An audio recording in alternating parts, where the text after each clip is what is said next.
Hello every one. അപ്പോൾ ഇത് നമുക്കൊരു ഫ്രെയിം ഉണ്ടാക്കിയാലോ? പേപ്പർ വെച്ചിട്ട്. നമുക്കിത് വേറെ ഒന്നിൻ്റെ ആവശ്യമില്ല, ജസ്റ്റ് പേപ്പറും ഗ്ലൂവും മാത്രം മതി. അപ്പോൾ ഇതാണ് ഞാൻ എടുത്തേക്കുന്ന മെഷർമെൻറ്റ്സ്.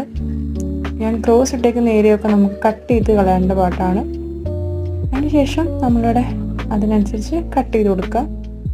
ഭയങ്കര സിമ്പിളാണ് ഗൈസ്. അപ്പോൾ ഞാൻ ഇതിനകത്തൊന്നും ഇതുവരെ സെറ്റാക്കില്ല. എന്ന് വെച്ചാൽ ഫ്രെയിമിനുള്ളിൽ എന്താ വെക്കേണ്ടത് ഞാൻ ഡിസൈഡ് ആക്കിയില്ല.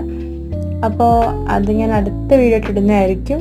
ഇതിലാകെ ഒരു ഇതെന്ന് പറഞ്ഞു കഴിഞ്ഞാൽ നമ്മുടെ മെഷർമെൻറ്റ്സ് കുറച്ച് അങ്ങോട്ടും ഇങ്ങോട്ടും തെറ്റിപ്പോയി കഴിഞ്ഞാൽ ശരിയാവാൻ ചാൻസ് കുറവാണ്. അതുകൊണ്ട് കറക്റ്റ് മെഷർമെൻറ്റ്സ് എടുത്തിട്ട് വേണം നമ്മളിത് ചെയ്യാൻ വേണ്ടിയിട്ട്. പിന്നെ ഇതിൽ ഗ്ലൂ തേച്ച് നമ്മൾ ആ സൈഡ് ഫോൾഡ് ചെയ്ത പോലെ നമ്മളതിനെ ഒട്ടിച്ചു കൊടുക്കുക ചെയ്യുന്നത്. സംഭവം അത്രേ ഉള്ളൂ, എളുപ്പമല്ലേ? അപ്പോൾ എല്ലാവരും ട്രൈ ചെയ്ത് നോക്കുക. ഇഷ്ടപ്പെട്ടാൽ ലൈക്ക് ചെയ്യുക, സബ്സ്ക്രൈബ് ചെയ്യുക, കമൻറ്റ് ചെയ്യുക. അപ്പോൾ ഓക്കെ, ബൈ ബൈ.